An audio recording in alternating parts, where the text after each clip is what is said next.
हाय, Deepali blouse cutting स्टिचिंगमध्ये तुमचं स्वागत आहे.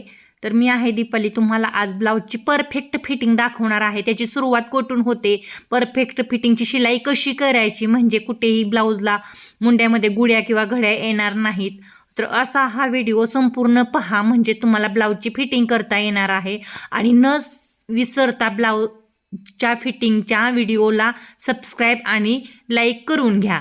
तर पहा, गळ्याच्या वरती गळा ठेवायचा आणि अर्महोलच्या बाजूने शोल्डर शिलाई करून पुन्हा रिटर्न करून घ्यायचं. तर अशा प्रकारे शोल्डर शिलाई करण्यापासूनच ब्लाऊजच्या फिटिंगची सुरुवात होते. तर आता पहा, कमरेच्या बाजूला कंबर पाठीमागच्या भागाची आणि पुढच्या भागाची जोडायची. एक्स्ट्रा एखादा भाग असेल तर न चुकता कट करून घ्यायचा. ही प्रोसेस खूप महत्त्वाची आहे. या व्हिडिओमध्ये हे दोन्ही पार्ट एकमेकाच्या समोर आलेत का पाहणं, हे या व्हिडिओमधील सगळ्यात महत्त्वाचं काम आहे. तर ही पहिली स्टेप झाली पहा, अगदी महत्त्वाचं असलेला हा पार्ट होता. आता दुसऱ्या बाजूला पण शोल्डर पाठीमागच्या भागाचे आणि पुढच्या भागाचे असेच जोडून घ्यायचे. तर आर्महोलच्या बाजूने गळ्याच्या बाजूला आणि गळ्याच्या बाजूने पुन्हा रिटर्न आर्महोलच्या बाजूला.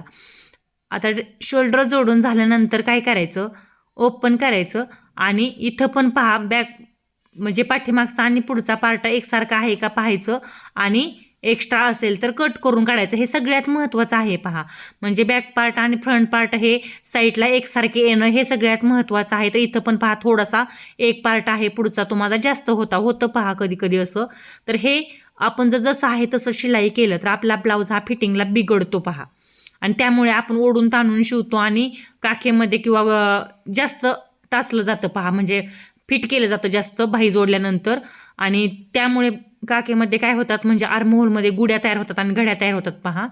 तसं केल्यानंतर आता काय करायचं, बाहीचा मध्य काढायचा आणि बाही कधी पण पहा ब्लाऊजला मध्यातूनच जोडायची. हे तर सगळ्यात महत्त्वाचं आहे. ब्लाऊजला बाही ही मध्यातून जोडायची. जर तुम्ही असं केलं नाही तर तुम्ही एका साईडनं बाही जोडत गेला तर काय होणार आहे, तर एका बाजूला समजा बाही कमी पडली तर ती दुसऱ्या साईडला पण कमी पडत असते आणि ती एकाच बाजूला फक्त कमी पडते आणि दुसऱ्या बाजूला परफेक्ट लावून जाते. त्यावेळेस आहे ना, एक भाग मोठा आणि एक भाग छोटा होतो. मोठा भाग आपण कट करून काढतो आणि ब्लाऊजचं फिटिंग हे चुकतं, असं होतं पहा. तर बाही कधी पण मध्यातून जोडायची. मध्यातून पाठीमागे जोडत जायचं, पुन्हा पुढे जोडत यायचं, पुन्हा मध्याकडे जोडत जायचं आणि धागा काढून घ्यायचा. अशा प्रकारे बाही जोडल्याने काय होतं, बाही एकदम परफेक्ट जोडते.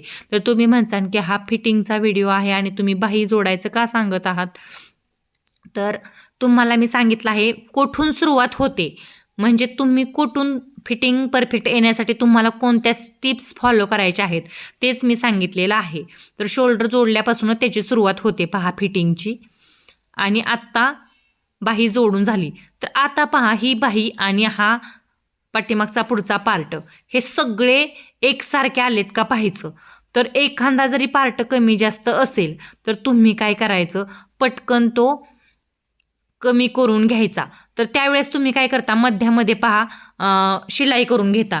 तर अगोदरच, म्हणजे मी अगोदरच तुम्हाला फ्रंट पार्ट, बॅक पार्ट आणि बाही एकसारखे आहे का यासाठीच म्हटलं होतं, कारण हे दोन्ही पार्ट एकमेकासमोर यावेत म्हणून. तर याची प्रोसेस अगोदरच झाली होती, त्यामुळे माझे दोन्ही पार्ट एकमेकासमोर आले.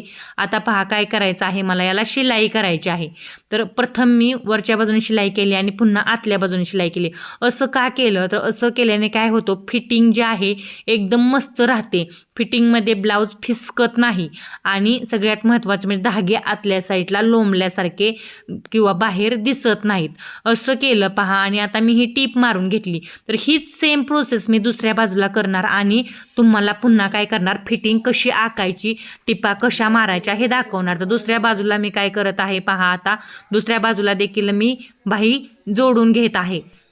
तर दुसऱ्या बाजूला पण तीच प्रोसेस सेम करून घ्यायची आणि अशी प्रोसेस करून घेतल्यानंतर फिटिंग कशी आखायची आणि टिपा कशा मारायच्या हे पुढे दाखवणार आहे. तर अजिबात कुठेही न स्किप करता संपूर्ण व्हिडिओ पहा, म्हणजे तुमची ब्लाऊजची फिटिंग जसं मी दाखवलेलं आहे तसे सेम टू सेम येणार. तर पहा आता या ब्लाऊजची माझी फिटिंग कशी आलेली आहे, एकदम परफेक्ट आलेली आहे. मुंड्याच्या समोर मुंडा आलेला आहे, दंडाच्या समोर दंड आणि आर्महोलच्या समोर आर्महोल पहा, कमरच्या समोर कमर एकदम परफेक्ट, म्हणजे कुठेही आणि गुड्या पण अजिबात देखील कुठेही नाही. पहा, कुठे एक टीप सुद्धा मारायला आलेली नाही. एवढी परफेक्ट दोन्ही बाजूची माझी फिटिंग आलेली आहे.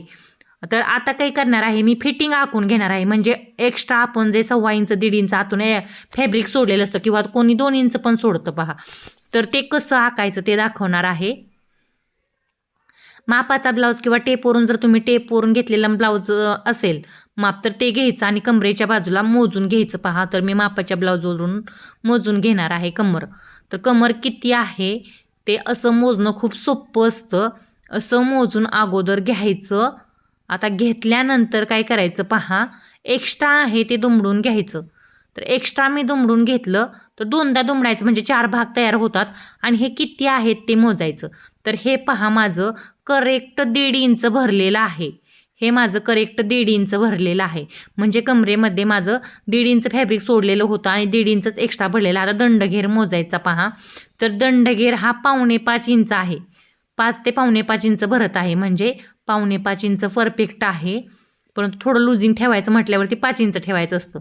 परंतु मी 4.25च घेणार आहे कारण याचा 4.25 आहे. आता 4.25 झाला पहा. दंडघेर 4.25 झाल्यानंतर चेस्टमध्ये मोजायचं. आता चेस्टमध्ये किती भरते ते पाहायचं हा ब्लाऊज. तर हा ब्लाऊज पहा 8.5 इंच भरत आहे. हा पहा 8.5 इंच, 8.25 ते 8.5 भरत आहे. म्हणजे 8.5 धरून चालायचं एकदम परफेक्ट. एखादी टीप कमी जास्त झाली तर पुन्हा आपण मारू शकतो किंवा जास्त झालं तर उसवू शकतो. होतच नाही पहा शक्यतो.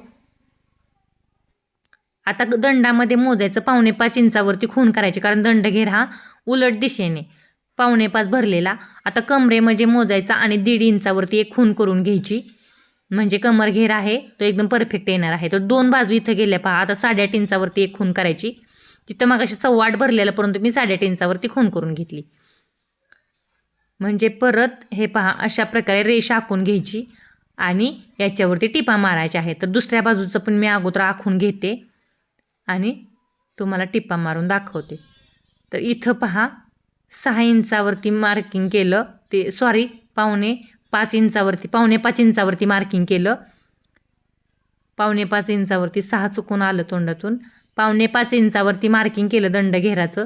आता चेस्ट मोजली 8.5 इंचावरती मार्किंग केलं आणि खालच्या बाजूला पहा 1.5 इंचावरती मार्किंग केलं.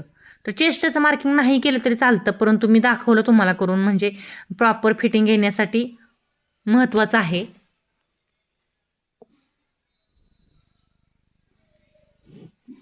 आता याच्यावरून टिपा मारून घ्यायच्या.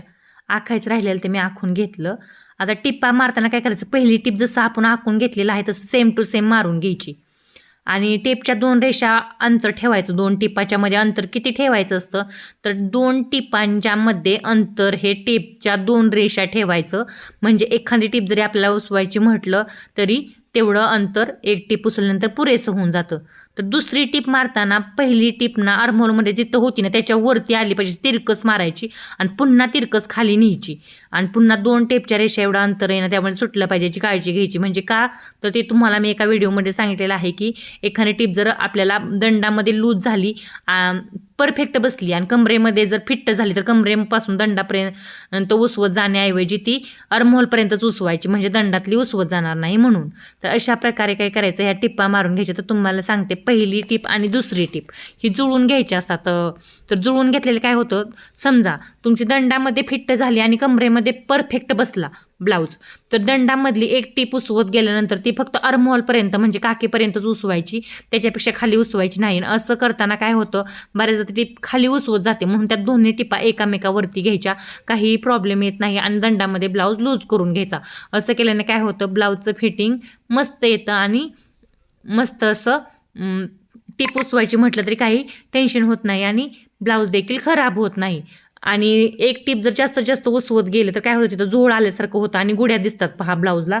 त्याच्यामुळे त्या दोन्ही टिपा एकामेकावरती जुळवून घ्यायच्या. तर आता काय करायचं आहे पहा, राहिलेल्या टिपा मी आता तुम्हाला कंप्लीट करून फायनल फिनिशिंग जे आलेलं आहे ते दाखवणार आहे. तर लाईक करून घ्या. आता पहा एका साईडची पूर्ण फिटिंग झाली. आता दुसऱ्या बाजूची फिटिंग पण मी तुम्हाला करून दाखवणार आहे. तर याच्यावरून जिथं आपण येणार टेपनी रेषा आखलेली आहे त्याच्यावरती काय करायचं, टिपा अशा मारून घ्यायच्या मस्त अशा. दोन्ही टिपेच्या मधलं अंतर हे टेपच्या 2 रेषा एवढं असलं पाहिजे, म्हणजे परफेक्ट असं प्रत्येक टिपच्या मध्ये 2 रेषा एवढंच अंतर सोडायचं. टेपच्या 2 बॉक्स म्हणजे पाव भाग एवढं अंतर सोडायचं. तर अशा प्रकारे जर तुम्ही फिटिंग केलं ना, तुमचा ब्लाऊज एकदम मस्त असा फिटिंग होणार, प्रॉपर फिनिशिंग दिसणार ब्लाऊजला. मुंड्याच्या पुढे मुंडा, दंडाच्या समोर दंड आणि कमरेच्या समोर कमर येणार आणि फिनिशिंगला ब्लाऊज खूप छान बसणार. आणि सगळ्यात महत्त्वाचं म्हणजे अर्महोलमध्ये कधीही फुगा किंवा गुड्या किंवा घड्या तयार होणार नाहीत. एवढा मस्त असा ब्लाऊज मी तुम्हाला फिटिंग करायला शिकवलेला आहे. पहा, संपूर्ण व्हिडिओ पाहिला असेल तर तुमच्या लक्षात आलं असेल की किती मस्त आणि किती म्हणजे कुठून सुरुवात होते हे पण मी सांगितलेलं आहे की ब्लाऊजचं म्हणजे फिनिशिंग परफेक्ट येण्यासाठी त्याची सुरुवात कुठून होते. तर पहा फिटिंग कसं आलेलं आहे, एकदम मस्त असं प्रॉपर फिनिशिंग आलेलं आहे, एकदम परफेक्ट. आता प्रेस केल्यानंतर हा कॉटनचा आहे त्यामुळे फुगतो आहे. प्रेस केल्यानंतर हा एकदम परफेक्ट होतो. पहा ब्लाऊज